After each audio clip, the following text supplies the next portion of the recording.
फारूकी साहब, गालिब इंस्टीट्यूट नई दिल्ली के लिए आज का ये पुरमसरत मौका बाइस सआदत और इफ्तिखार है कि उसकी दावत पर उर्दू ज़बान व अदब की बुलंद पाया शख्सियत जनाब प्रोफेसर शम्सुर रहमान फारूकी की गैर मामूली इल्मी व अदबी खिदमात के इतराफ में उन्हें तहनीत पेश करने के लिए हम सब यहाँ जमा हुए हैं।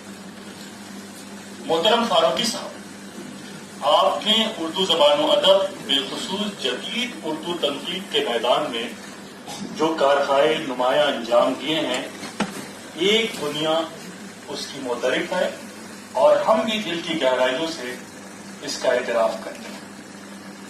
मोहतरम हज़रात, फारूकी साहब की शख्सियत के ताल्लुक से ये बात खास तौर से काबिल जिक्र है कि उन्होंने हुकूमत हिंद के आला इंतजामी ओहदों पर फायज रहते हुए उर्दू ज़बान व अदब के मैदान में जो इल्मी कारनामे अंजाम दिए हैं, उसकी मिसाल कम देखने में आती है।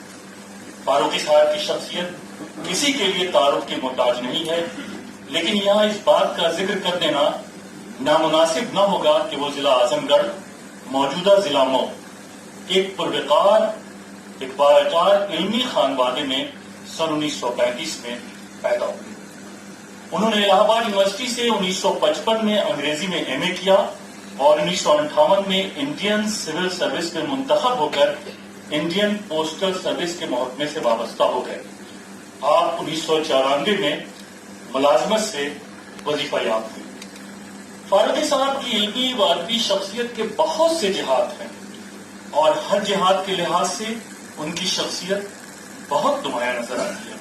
फारूकी साहब की शख्सियत का सबसे नुमाया पहलू उनकी तनकीद निगारी है, लेकिन शायरी, फिक्शन, तारीख ज़बान उर्दू, तर्जुमा निगारी, उरूज व बलागत व बयान और लुगत नवीसी वगैरह ऐसे मैदान हैं जिनमें उनकी इल्मी और तख्लीकी निगारिशात को बड़ी कद्र की निगाह से देखा जाता है। इन मैदानों में भी उन्होंने ऐसे काम अंजाम दिए हैं जिनके हवाले के बगैर कोई भी इल्मी बहस मुकम्मल नहीं समझी जाती। उर्दू की अदबी सहाफत के मैदान में माहनामा शबखून के नाम से कौन वाकिफ न होगा। जदीदियत के रुझान को फरोग देने और उर्दू की अदबी दुनिया में नई नस्ल की आबियारी करने में इस रिसाले ने तकरीबन निस्फ सदी तक जो गैर मामूली किरदार अदा किया, उसका सेहरा फारूकी साहब के सर है। 20वीं सदी की छठी और 7वीं दहाई के दौरान जो नक्काद दुनिया अदब में मंजर-ए-आम पर आए, उनमें फारूकी साहब मुमताज हैसियत रखते हैं। उनकी तनकीद का सबसे अहम और इम्तियाजी पहलू यह है कि उन्होंने उर्दू में हकीकी मानी में नजरियाती तनकीद को बाकायदा तौर पर फरोग देने का काम किया।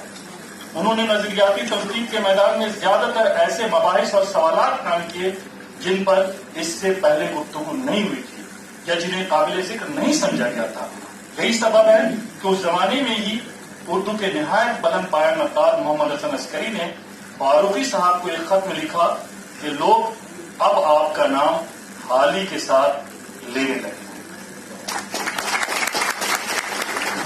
इसी के साथ ये अमर भी काबिल जिक्र है कि कलीमुद्दीन अहमद ने अपनी मायनाज किताब उर्दू तनकीद पर एक नजर में फारूकी साहब की तनकीद पर एक मुकम्मल बाब कायम किया है। फारूकी साहब के तनकीदी कारनामों में उनकी 4 जुल्दों पर मुश्तमिल मोहतम निशान किताब शेर शोर अंगेज को गैर मामूली अहमियत हासिल है, जिस पर उन्हें 1996 में मुल्क के अहम तरीन अदबी अवार्ड सरस्वती सम्मान से नवाजा गया। ये किताब बुनियादी तौर पर उर्दू के सबसे बड़े शायर मीर तकी मीर की शरह पर मुश्तमिल है, लेकिन उसी के साथ फारूकी साहब ने इसके मुफस्सल दीवाचों में क्लासिकी गजल की शेरियात और हिंद ईरानी अदबी तहजीब के मुख्तलिफ पहलुओं पर जो बसीरत अफरोज बहस की है, वो अपनी मिसाल आप है। शेर शोर अंगेज और उसके बाद उर्दू दास्तान की शेरियात की तकीम व तारीफ और फिर नॉवेल कई चांद थे सरे आसमान। फारूकी साहब के ऐसे तनकीदी और तख्लीकी नुकूश हैं जिनसे साफ जाहिर होता है कि उनके इल्मी व तनकीदी मिशन का महवर मशरकी अदबी तहजीब की बासियात है। वो इस बात पर इसरार करते हैं कि हमें अपने कदीम अदबी सरमाए को निहायत बेशकीमत विरसा समझकर उससे रिश्ता कायम करना चाहिए। मोहतरम फारूकी साहब, عالم انسٹیٹیوٹ کے تمام ٹرسٹیز اور جملہ اراکین آپ کی علمی اور ادبی کارناموں پر حلیہ تہنیت پیش کرتے ہیں اور دعا کرتے ہیں کہ آپ صحت و سلامتی کے ساتھ اپنے علمی کاموں میں اسی طرح سرگرم رہیں.